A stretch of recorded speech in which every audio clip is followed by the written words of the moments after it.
ॐ गङ्गणपतये नमः। ॐ अस्य श्रीचन्द्रकवचस्तोत्रमन्त्रस्य गौतमऋषिः अनुष्टुप्छन्दः श्रीचन्द्रो देवता चन्द्रप्रीत्यर्थं जपे विनियोगः। समं चतुर्भुजं वन्दे केयूरमुकुटोज्ज्वलं वासुदेवस्य नयनं शङ्करस्य च भूषणम्। एवं ध्यात्वा जपे नित्यं शशिनः कवचं शुभं। शशि पातु शिरोदेशं भालं पातु कलानिधिः। चक्षुषी चन्द्रमाः पातु श्रुते पातु निशापतिः। प्राणं क्षपाकरः पातु मुखं कुमुदबान्धवः। पातु कण्ठं च मे सोमः स्कन्धौ जैवात्रिकस्तथा। करौ सुधाकरः पातु वक्षः पातु निशाकरः। हृदयं पातु मे चन्द्रो नाभिं शङ्करभूषणः। मध्यं पातु सुरश्रेष्ठः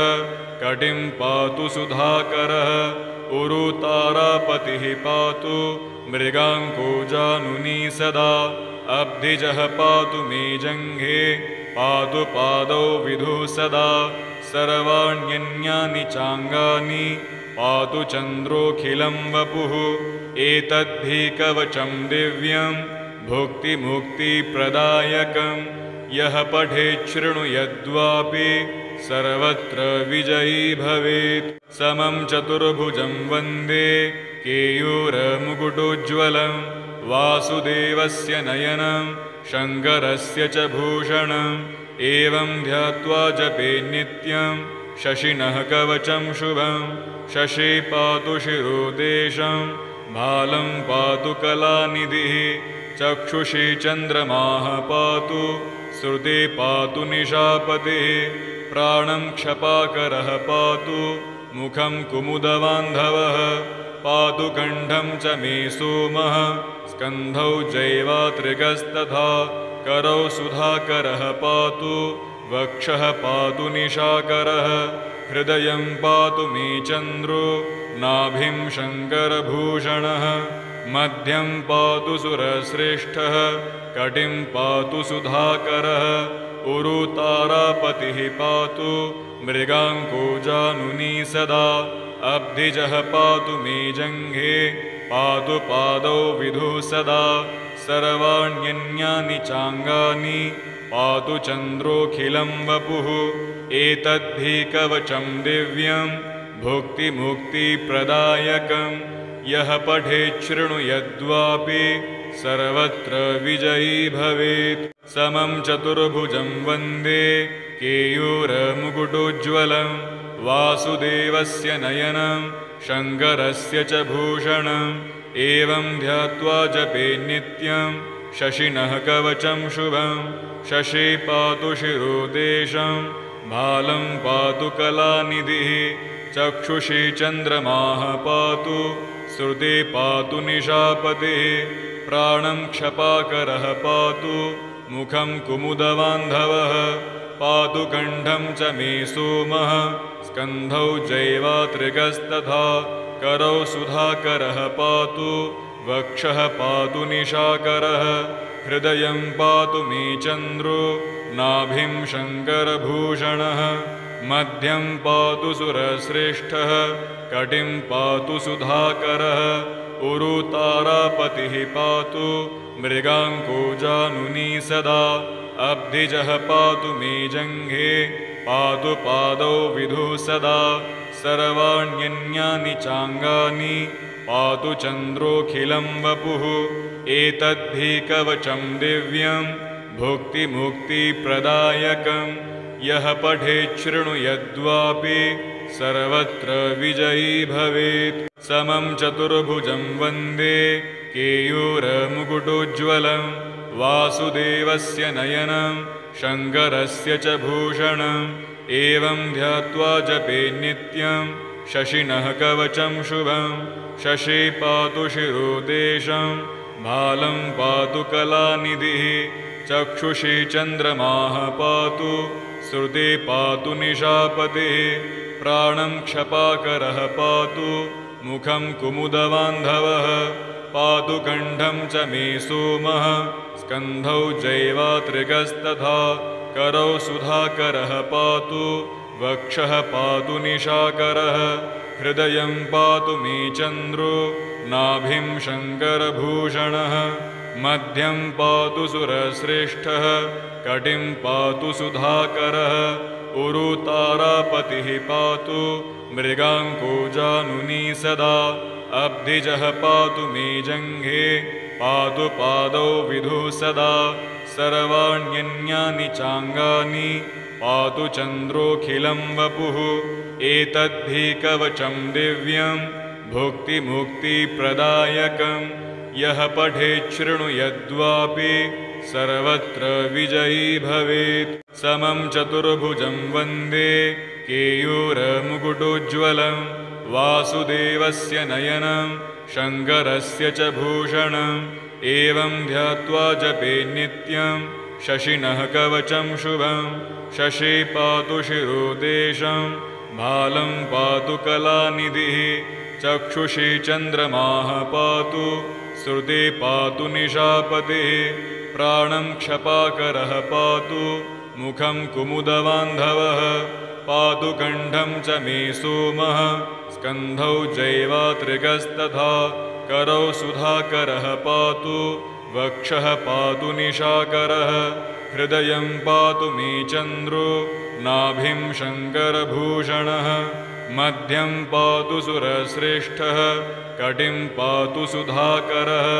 उरुतारापतिः पातु मृगाङ्को जानुनी सदा अब्धिजः पातु मे जङ्घे पातु पादौ विधुः सदा सर्वाण्यन्यानि चाङ्गानि पातु चन्द्रोऽखिलं वपुः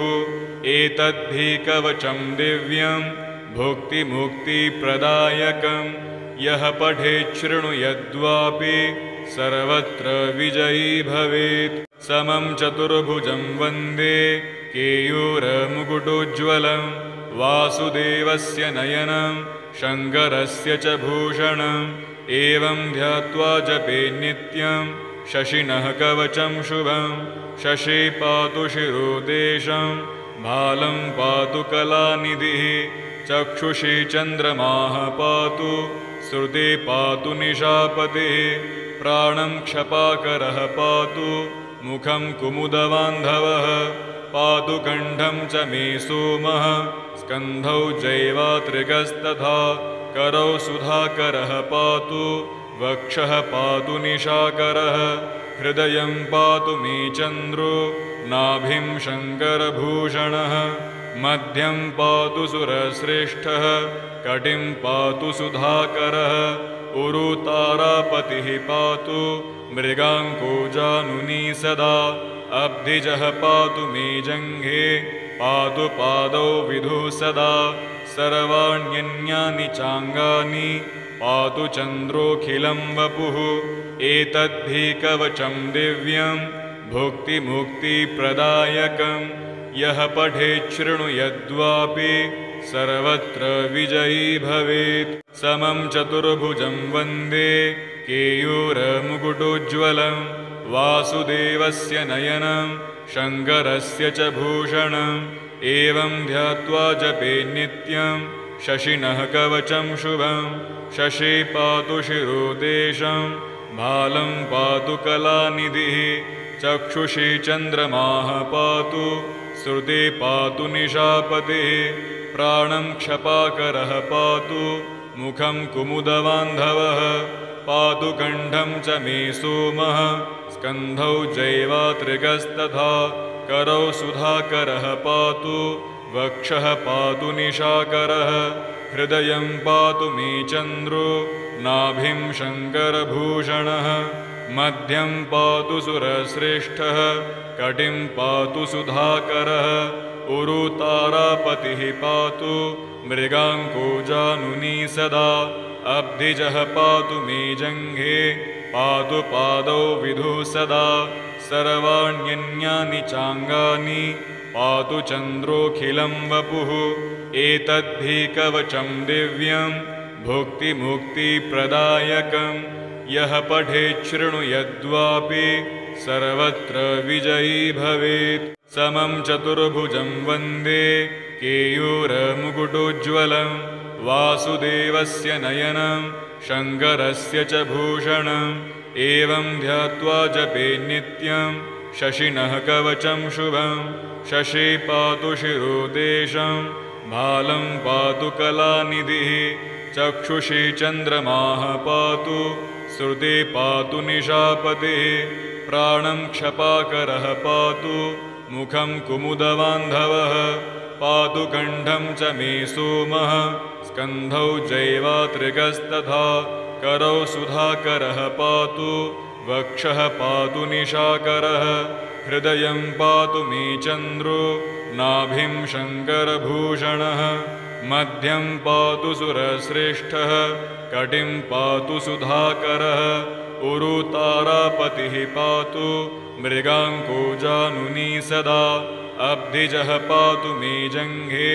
पातु पादौ विधुः सदा सर्वाण्यन्यानि चाङ्गानि पातु चन्द्रोऽखिलं वपुः एतद्धि कवचं दिव्यं भुक्तिमुक्तिप्रदायकं यः पठेच्छृणुयद्वापि सर्वत्र विजयी भवेत्। समं चतुर्भुजं वन्दे केयूरमुकुटोज्ज्वलं वासुदेवस्य नयनं शङ्करस्य च भूषणम् एवं ध्यात्वा जपे नित्यं शशिनः कवचं शुभं शशि पातु शिरोदेशं भालं पातु कलानिधिः चक्षुषी चन्द्रमाः पातु श्रुते पातु निशापतिः प्राणं क्षपाकरः पातु मुखं कुमुदबान्धवः पातु कण्ठं च मे सोमः स्कन्धौ जैवात्रिकस्तथा करौ सुधाकरः पातु वक्षः पातु निशाकरः हृदयं पातु मे चन्द्रो नाभिं शङ्करभूषणः मध्यं पातु सुरश्रेष्ठः कटिं पातु सुधाकरः उरुतारापतिः पातु मृगाङ्को जानुनी सदा अब्धिजः पातु मे जङ्घे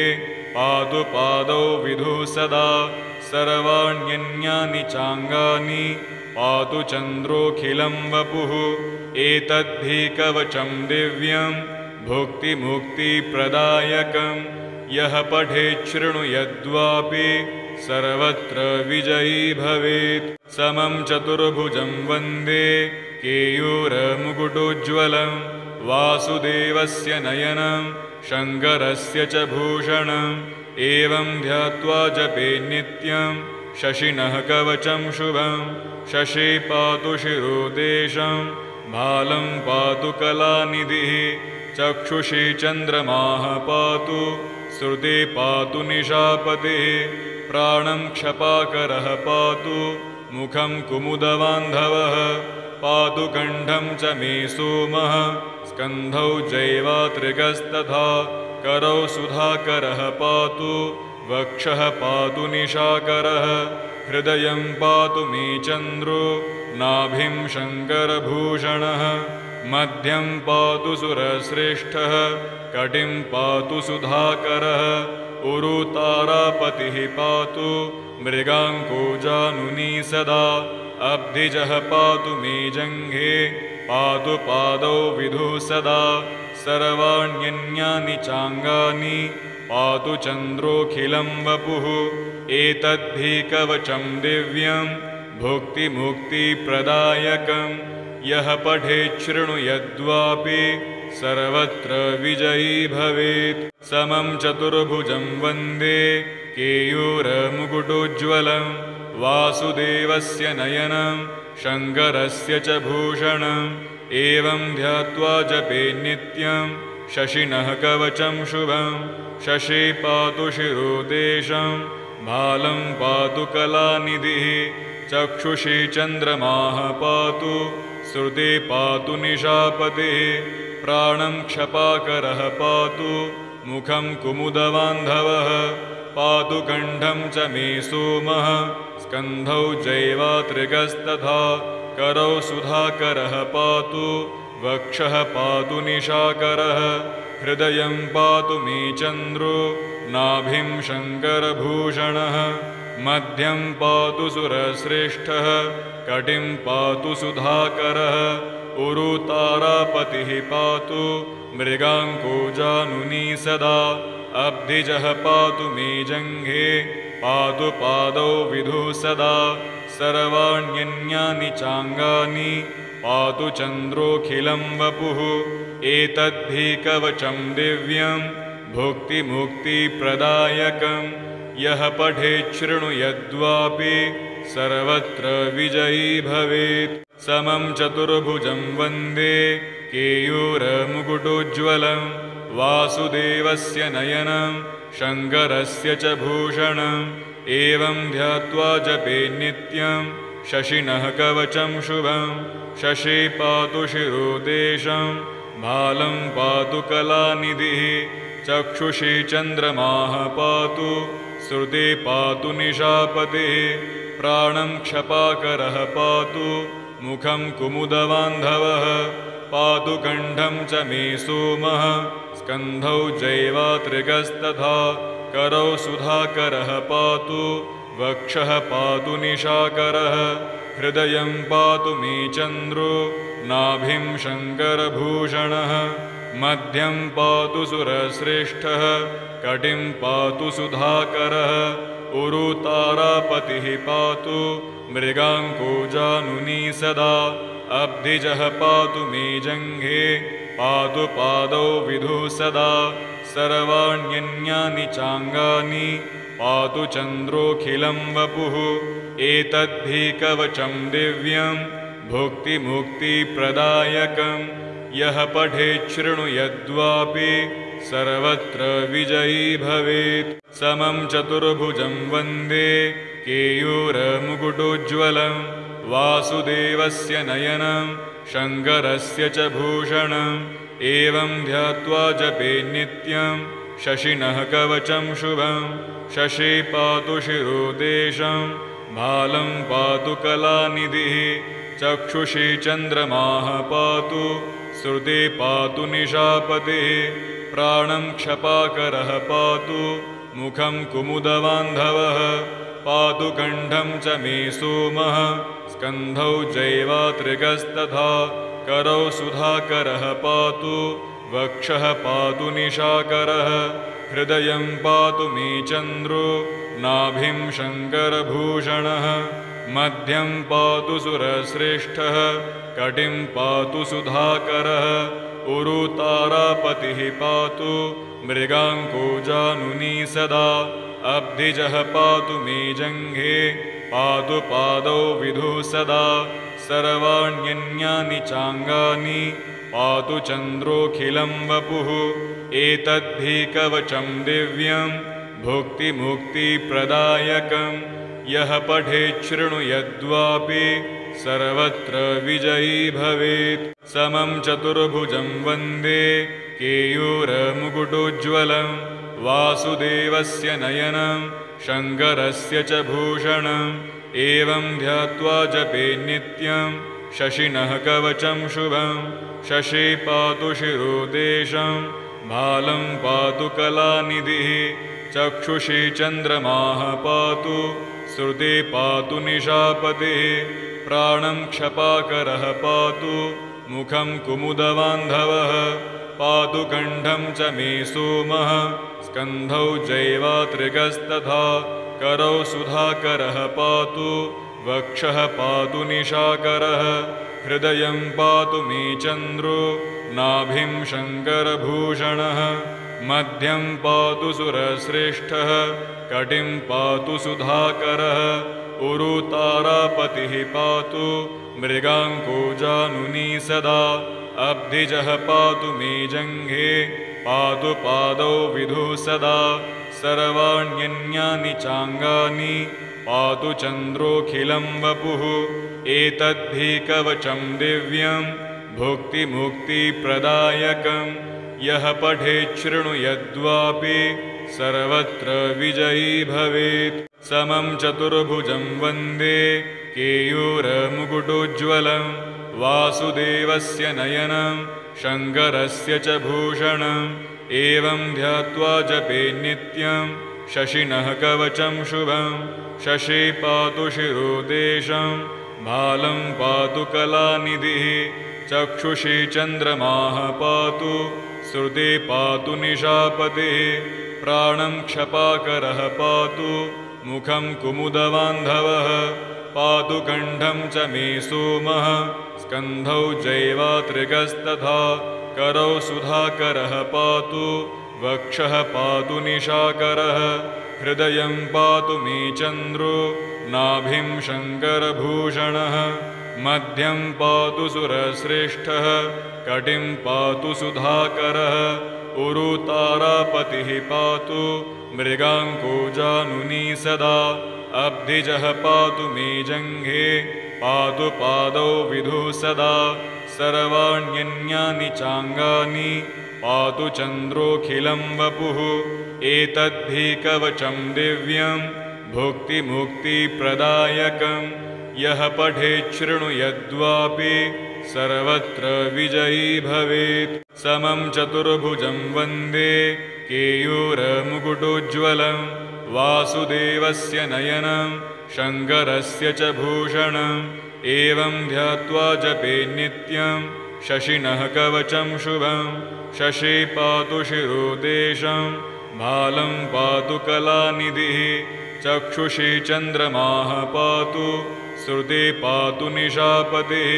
प्राणं क्षपाकरः पातु मुखं कुमुदबान्धवः पातु कण्ठं च मे सोमः स्कन्धौ जैवात्रिकस्तथा करौ सुधाकरः पातु वक्षः पातु निशाकरः हृदयं पातु मे चन्द्रो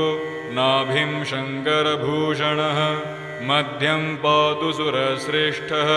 कटिं पातु सुधाकरः उरुतारापतिः पातु मृगाङ्को जानुनी सदा अब्धिजः पातु मे जङ्घे पातु पादौ विधु सदा सर्वाण्यन्यानि चाङ्गानि पातु चन्द्रोऽखिलं वपुः एतद्धि कवचं दिव्यं भुक्तिमुक्तिप्रदायकं यः पठेत् शृणुयाद्वापि सर्वत्र विजयी भवेत् समं चतुर्भुजं वन्दे केयूरमुकुटोज्ज्वलं वासुदेवस्य नयनं शङ्करस्य च भूषणम् एवं ध्यात्वा जपे नित्यं शशिनः कवचं शुभं शशी पातु शिरोदेशं भालं पातु कलानिधिः चक्षुषी चन्द्रमाः पातु श्रुते पातु निशापतिः प्राणं क्षपाकरः पातु मुखं कुमुदबान्धवः पातु कण्ठं च मे सोमः स्कन्धौ जैवात्रिकस्तथा करौ सुधाकरः पातु वक्षः पातु निशाकरः हृदयं पातु मे चन्द्रो नाभिं शङ्करभूषणः मध्यं पातु सुरश्रेष्ठः कटिं पातु सुधाकरः उरुतारापतिः पातु मृगाङ्को जानुनी सदा अब्धिजः पातु मे जङ्घे पातु पादौ विधु सदा सर्वाण्यन्यानि चाङ्गानि पातु चन्द्रोऽखिलं वपुः एतद्धि कवचं दिव्यं भुक्तिमुक्तिप्रदायकं यः पठेत् शृणुयाद्वापि सर्वत्र विजयी भवेत् समं चतुर्भुजं वन्दे केयूरमुकुटोज्ज्वलं वासुदेवस्य नयनं शङ्करस्य च भूषणम् एवं ध्यात्वा जपे नित्यं शशिनः कवचं शुभं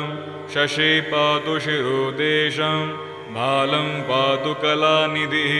चक्षुषी चन्द्रमाः पातु श्रुते पातु निशापतिः प्राणं क्षपाकरः पातु मुखं कुमुदबान्धवः पातु कण्ठं च मे सोमः स्कन्धौ जैवात्रिकस्तथा करौ सुधाकरः पातु वक्षः पातु निशाकरः हृदयं पातु मे चन्द्रो नाभिं शङ्करभूषणः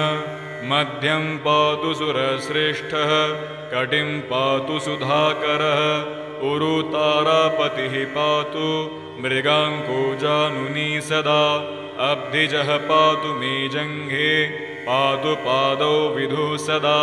सर्वाण्यन्यानि चाङ्गानि पातु चन्द्रोऽखिलं वपुः एतद्धि कवचं दिव्यं भुक्तिमुक्तिप्रदायकं यः पठेत् शृणुयद्वापि सर्वत्र विजयी भवेत् समं चतुर्भुजं वन्दे केयूरमुकुटोज्ज्वलं वासुदेवस्य नयनं शङ्करस्य च भूषणम् एवं ध्यात्वा जपे नित्यं शशिनः कवचं शुभं शशि पातु शिरोदेशं भालं पातु कलानिधिः चक्षुषी चन्द्रमाः पातु श्रुते पातु निशापतिः प्राणं क्षपाकरः पातु मुखं कुमुदबान्धवः पातु कण्ठं च मे सोमः स्कन्धौ जैवात्रिकस्तथा करौ सुधाकरः पातु वक्षः पातु निशाकरः हृदयं पातु मे चन्द्रो नाभिं शङ्करभूषणः मध्यं पातु सुरश्रेष्ठः कटिं पातु सुधाकरः उरुतारापतिः पातु मृगाङ्को जानुनी सदा अब्धिजः पातु मे जङ्घे पातु पादौ विधुः सदा सर्वाण्यन्यानि चाङ्गानि पातु चन्द्रोऽखिलं वपुः एतद्धि कवचं दिव्यं भुक्तिमुक्तिप्रदायकं यः पठेत् शृणुयद्वापि सर्वत्र विजयी भवेत् समं चतुर्भुजं वन्दे केयूरमुकुटोज्ज्वलं वासुदेवस्य नयनं शङ्करस्य च भूषणम् एवं ध्यात्वा जपे नित्यं शशिनः कवचं शुभं शशि पातु शिरोदेशं भालं पातु कलानिधिः चक्षुषी चन्द्रमाः पातु श्रुते पातु निशापतिः प्राणं क्षपाकरः पातु मुखं कुमुदबान्धवः पातु कण्ठं च मे सोमः स्कन्धौ जैवात्रिकस्तथा करौ सुधाकरः पातु वक्षः पातु निशाकरः हृदयं पातु मे चन्द्रो नाभिं शङ्करभूषणः मध्यं पातु सुरश्रेष्ठः कटिं पातु सुधाकरः उरुतारापतिः पातु मृगाङ्को जानुनी सदा अब्धिजः पातु मे जङ्घे पातु पादौ विधुः सदा सर्वाण्यन्यानि चाङ्गानि पातु चन्द्रोऽखिलं वपुः एतद्धि कवचं दिव्यं भुक्तिमुक्तिप्रदायकं यः पठेत् शृणुयद्वापि सर्वत्र विजयी भवेत् समं चतुर्भुजं वन्दे केयूरमुकुटोज्ज्वलं वासुदेवस्य नयनं शङ्करस्य च भूषणम् एवं ध्यात्वा जपे नित्यं शशिनः कवचं शुभं शशि पातु शिरोदेशं भालं पातु कलानिधिः चक्षुषी चन्द्रमाः पातु श्रुते पातु निशापतिः प्राणं क्षपाकरः पातु मुखं कुमुदबान्धवः पातु कण्ठं च मे सोमः स्कन्धौ जैवात्रिकस्तथा करौ सुधाकरः पातु वक्षः पातु निशाकरः हृदयं पातु मे चन्द्रो नाभिं शङ्करभूषणः मध्यं पातु सुरश्रेष्ठः कटिं पातु सुधाकरः उरुतारापतिः पातु मृगाङ्को जानुनी सदा अब्धिजः पातु मे जङ्घे पातु पादौ विधुः सदा सर्वाण्यन्यानि चाङ्गानि पातु चन्द्रोऽखिलं वपुः एतद्धि कवचं दिव्यं भुक्तिमुक्तिप्रदायकं यः पठेत् शृणुयद्वापि सर्वत्र विजयी भवेत् समं चतुर्भुजं वन्दे केयूरमुकुटोज्ज्वलं वासुदेवस्य नयनं शङ्करस्य च भूषणम् एवं ध्यात्वा जपे नित्यं शशिनः कवचं शुभं शशि पातु शिरोदेशं भालं पातु कलानिधिः चक्षुषी चन्द्रमाः पातु श्रुते पातु निशापतिः प्राणं क्षपाकरः पातु मुखं कुमुदबान्धवः पातु कण्ठं च मे सोमः स्कन्धौ जैवात्रिकस्तथा करौ सुधाकरः पातु वक्षः पातु निशाकरः हृदयं पातु मे चन्द्रो नाभिं शङ्करभूषणः मध्यं पातु सुरश्रेष्ठः कटिं पातु सुधाकरः उरुतारापतिः पातु मृगाङ्को जानुनी सदा अब्धिजः पातु मे जङ्घे पातु पादौ विधुः सदा सर्वाण्यन्यानि चाङ्गानि पातु चन्द्रोऽखिलं वपुः एतद्धि कवचं दिव्यं भुक्तिमुक्तिप्रदायकं यः पठेत् शृणुयाद्वापि सर्वत्र विजयी भवेत् समं चतुर्भुजं वन्दे केयूरमुकुटोज्ज्वलं वासुदेवस्य नयनं शङ्करस्य च भूषणम् एवं ध्यात्वा जपे नित्यं शशिनः कवचं शुभं शशि पातु शिरोदेशं भालं पातु कलानिधिः चक्षुषी चन्द्रमाः पातु श्रुते पातु निशापतिः प्राणं क्षपाकरः पातु मुखं कुमुदबान्धवः पातु कण्ठं च मे सोमः स्कन्धौ जैवात्रिकस्तथा करौ सुधाकरः पातु वक्षः पातु निशाकरः हृदयं पातु मे चन्द्रो नाभिं शङ्करभूषणः मध्यं पातु सुरश्रेष्ठः कटिं पातु सुधाकरः उरुतारापतिः पातु मृगाङ्को जानुनी सदा अब्धिजः पातु मे जङ्घे पातु पादौ विधुः सदा सर्वाण्यन्यानि चाङ्गानि पातु चन्द्रोऽखिलं वपुः एतद्धि कवचं दिव्यं भुक्तिमुक्तिप्रदायकं यः पठेत् शृणुयाद्वापि